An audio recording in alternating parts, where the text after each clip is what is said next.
Ladies and gentlemen, Caravan fans, welcome back to Mount Carmel's official weekly sports update podcast, Shoulder to Shoulder. My name is Matt Malloy, going to be your host today, joined here with freshman Brendan Daigler. Brendan, how are we doing, man? We're doing great. It's great weather out here at Barda-Dowling, having a beautiful sunset, and it's just a great day. A little windy, but still a beautiful day outside. Yeah, usually we do these podcasts and they're audio only, but we figured it's a pretty special week here at Mount Carmel, so we would come out here to Barda-Dowling with the Carmelite Classic Trophy. We've got our green jacket T-shirts on.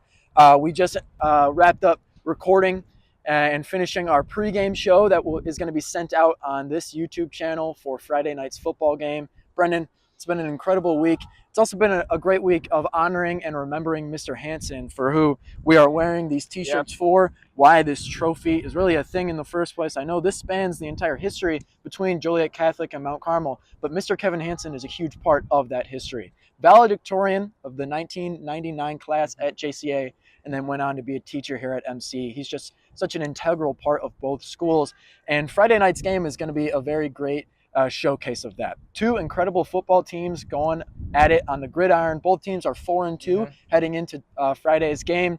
The Caravan are coming off a pretty tough loss against Brother Rice. The final score was 17-14. That last-second field goal pushed them over their rivals. And you know what, though? Emmett Dowling, he had a pretty good first varsity career start. Yeah. I'm not going to lie.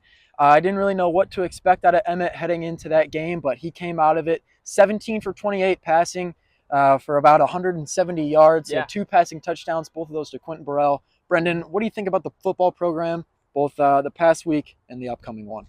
The upcoming week, I think the Caravan, this one against JCA, it's going to be a special one. And I think it's also going to be a great game. It's going to be a battle of the two teams.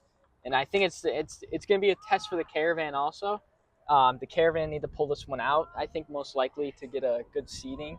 And then JCA, they also gotta they also gotta win to get a good score and come into the playoffs. Yeah. Then last week, man, that one was a killer.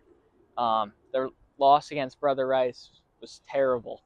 The Caravan defensively played great, almost to perfection. And then on the offense, we saw signs of brightness with Emmett Dowling. He throwing, like you said, those 2 touchdowns to Quinn Burrell. Although one touchdown I like to point out was in the fourth quarter with not much time on the clock. I think Emmett Dowling threw a laser to Quinn Burrell and hit him in the back of the end zone. That got, I was in the student section that game. That got the student section hyped. Definitely. And you know what? It was a pretty good night overall for some high school football. The Crusaders came out of it victorious, though. The Caravan are hoping to come out victorious this upcoming Friday night over the Hilltoppers from Joliet Catholic. It's going to be an incredible game, and the game will also be broadcasted through Marquee Sports Network. Us members of the Caravan Broadcast Network and Caravan Media Group are extremely excited to go and put our talents and show them on national television. It sounds pretty weird saying that, but we are very grateful for the people at Marquee taking us on, as well as some other high schools. Brother Rice was actually one of them. BRTV got an opportunity to do it a few weeks ago. We are extremely grateful that we get this chance to stream the game on national TV and on the Marquee Sports Network. Heading into our next sport, soccer. There's a lot to talk about there. Last night, their bus broke down on their way to the game. They were heading up north to Loyola to play the Ramblers. And if they won, they would have won the Catholic League. They came out victorious, as always. Brandon Rouzo, he had a hat trick last night. And I went up to him today in school. I go, how many is that on the season? And he goes, I'm not sure. He has no idea. He's had too many of them to really know an exact number. Rouzo has had an incredible season, as well as goalie Julian Rodriguez holding things down in the net. We're extremely proud of our Caravan soccer team. We are really looking forward to what they can do in the future, most notably the playoffs. We really want to see them do well. The last time they went downstate was in 2016. Coach Godinez, he can tell you the whole story about it. I really want to see these guys succeed. They've had a lot of great playoff wins, a couple losses though, as it goes. I really want to see them do well this year. The Caravan soccer team, they got off to a bit of a slow start at the beginning. And I'm pretty sure they went on, I think it was around a 15-game win streak, basically all through the month of September. And that just really brought all their confidence up.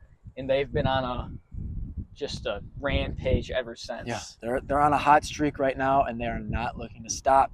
Heading on our next sport, golf. On Monday, the team had regionals. Michael Schwartz, we got to give this guy a spotlight, though. He's been Yeah. on varsity all 4 years of his high school career, and it's very unfortunate. He's dealt with some illness here in the fall. He's still trying to catch up with his sport, golf, yes, but also just kind of school and life in general. That illness kind of shocked him a little bit, shocked us too, especially to follow up last year's incredible season in which the team finished third in state. I don't think that's going to happen this year, but we're hopefully going to see some guys like Tino Pilato really show up and have an incredible day, an incredible end to their season. Moving on. Next sport, cross country, man. Cross country has had kind of an up and down. They've been up and down about things. They haven't had a really big meet in a few weeks, but things are coming towards an end of their season. Guys like Leonard Siegel and Christos Demas, Luke Seagroves is up there as well, TJ Kolke. These are all guys that are going to be running some numbers, some low numbers hopefully, and we really want to see them do well coming out to the end of the season.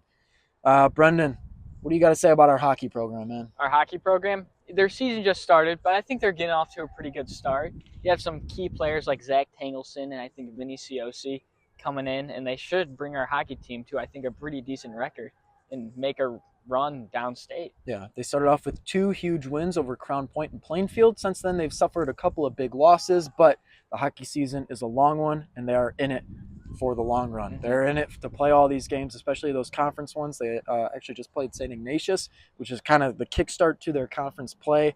They're looking to have a lot more games like that. Yep. Caravan fans, that was Shoulder to Shoulder, your weekly sports update here for Mount Carmel High School. We are extremely excited for Friday night, as well as what all of these other teams can bring us here in the upcoming and near future. Thank you so much for watching, and have a great day, Caravan.